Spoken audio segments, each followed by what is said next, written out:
Editor for Roll Call, who is the publication's resident ethics expert, and he is joining us tonight from Washington, D.C. Paul, thanks very much for your time. My pleasure, Liz. How are you? I'm well, thanks. So this is actually the culmination of something that's been going on for 2 years. Were you surprised to hear censure recommended instead of reprimand?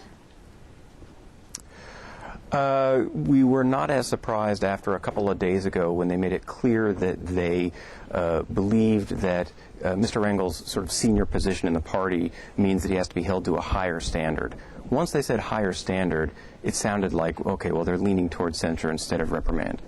And you've been following this, obviously, for a while now, but in the last couple of days, just watching it on television, it seems that he's gone from the sort of bravado theater that he has had for a long time to today he seemed a little broken, dispirited. Do you think that's part of the act, or do you really get the sense from Congressman Rangel that he is kind of at the end of his rope here? Well, he's at the end of his options. I mean, I think that up until today, really, he always had a negotiating chip in his hand or some way that he thought he might be able to discourage them from actually taking this step. Now he's sort of facing the music, as it were, and I think it's, I mean, it clearly looks very upsetting to him. It's really weighing upon him that this is going to be a stain on his legacy. Now, but there are other people who have been censured. I mean, this is not getting thrown out of the House. This is not career ending. One might argue that his career actually, technically speaking, from a legacy standpoint, ended the minute that this hit, right? I mean, this is all downhill from the moment that it all became public. What happens now? Well, and that's the thing. I mean, we were discussing this a little before, that, you know, if it was a letter of reprimand, obviously, then he'd be able to sort of accept the reprimand and he has to be in the room, but it's not a particularly sort of direct personal reprimand. If they actually come out and they call for censure, that means that they will go to the House floor and Mr. Rangel will have to go down to the well and have the Speaker essentially, you know, say to him, you, Charlie Rangel, did a bad thing. That's going to be a painful process for Mr. Rangel. And it's true, it's not expulsion. And in fact, there are some penalties that go along with censure, like you can't be the ranking member of a committee anymore, but those penalties all expire when the new Congress convenes in January. So to some degree, the only real impact for Charlie Rangel will be that moment of standing in the well, having to listen to a lecture from the Speaker and having to accept essentially his admonishment. Well, except, you know, he's 80 years old. Now the House is flipped out of Democratic control into Republican hands. Even if they got it back in 2012, I mean, the likelihood of him holding Ways and Means again, which was his lifelong dream, really, or at least his lifelong dream since he got into Congress, is pretty low. Yeah.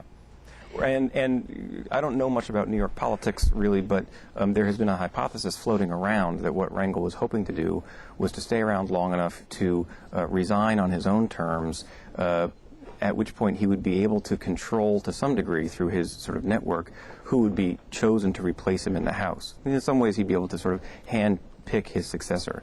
I don't really know whether that's on the table. I don't know whether that's something he's thinking about. But I think you're right. It would be a challenge for him to ever anticipate becoming the chairman of Ways and Means again. Well, that is indeed something that we've been discussing here in New York sort of for a while, actually, and really a lot, because there was actually at one point floated that his resignation, his midterm resignation, might provide an exit strategy for Governor David Paterson, who now, of course, has provided his own exit strategy by not running for election this fall.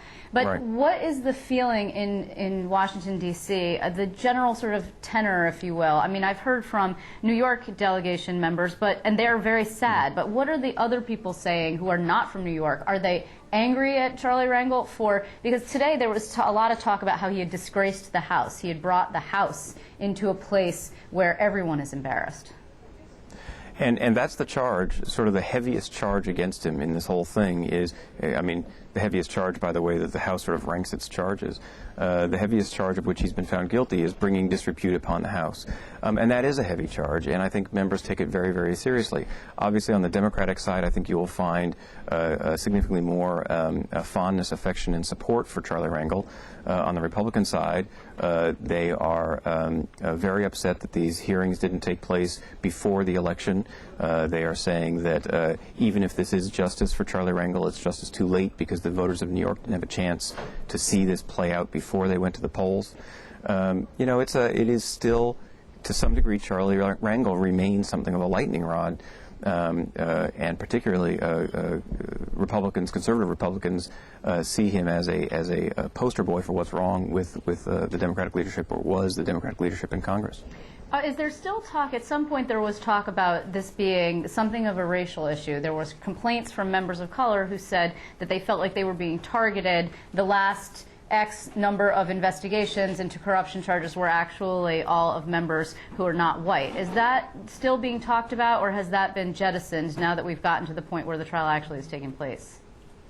No, we're going to hear more of that, in fact. The next trial up is Maxine Waters, who's also an African-American member of Congress. She's from Los Angeles. And it's going to be the same conversation. In fact, one of the things that she points out in her defense is that, well, her argument is that she is essentially being prosecuted for very similar conduct to something that a white member of Congress was exonerated for a year or so ago.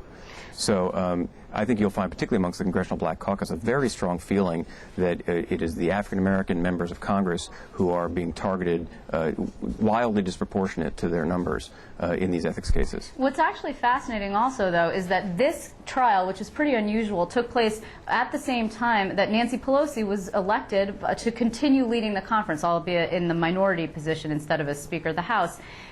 Were you surprised that there wasn't more discussion about that? I mean, 150 to 43 is a fairly decent vote, although 68 people wanted to delay the leadership vote. I was kind of surprised that the Rangel issue didn't complicate things further for her.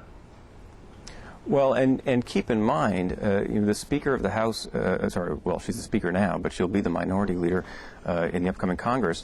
You know, she has a caucus of, what, about 180 people.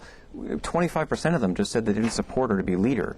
That's a pretty strong rebuke, and I understand that she still won, but you can't view that as anything other than you know, a real weakening of her base, and that's going to make it a real challenge going forward for her to be able to unify the Democratic caucus in anything that they're having to force the tough votes in the next Congress. Has anybody I know it's really early, but has anybody talked about the possibility that she won't be able to hang on for the entire 2 years? No. No, I don't think so. I mean, let me rephrase that. I have not heard that from anyone. I believe that once you've gotten over the hurdle of this devastatingly poor performance in the election cycle, there's not much more to push you a second time. Something would have to go seriously wrong between now and 2012 for her to have another opportunity, for anyone to have another opportunity to challenge Speaker Pelosi or Minority Leader Pelosi in this case. You know, there's been a lot of talk also about sort of the vitriol and between the two parties that was talked about during the campaign, and this need for bipartisanship that the Republicans, a lot of particularly the Tea Party-backed candidates who are coming in, don't feel like reaching across the aisle is a good idea. Does it not seem to you that once there's a vote on Rangel, which might take place by the full House this week, or perhaps when the Congress returns from Thanksgiving, is actually going to make it harder for people to reach across the aisle and work together, or is it just something they'll get over and be done with? I don't know that the Rangel vote will make things any worse, because in fact my suspicion is, and this is just a suspicion, I don't really have opinions, of course, my suspicion is they're going to get a pretty close to unanimous vote on whatever the Ethics Committee suggests. There may be a small handful of members who vote against a sanction, vote against a censure, but I don't expect it'll be a particularly large group. I think the House would like to see this now be done with and move on to something else and get Charlie Rangel, frankly, out of the headlines. They'd like to be able to talk about something else for a while. Yeah, well, it is something that we've been watching, and it's with mixed feelings in New York, of course, and I want to thank you very much, Paul Singer, for joining us. Of course, my pleasure, anytime.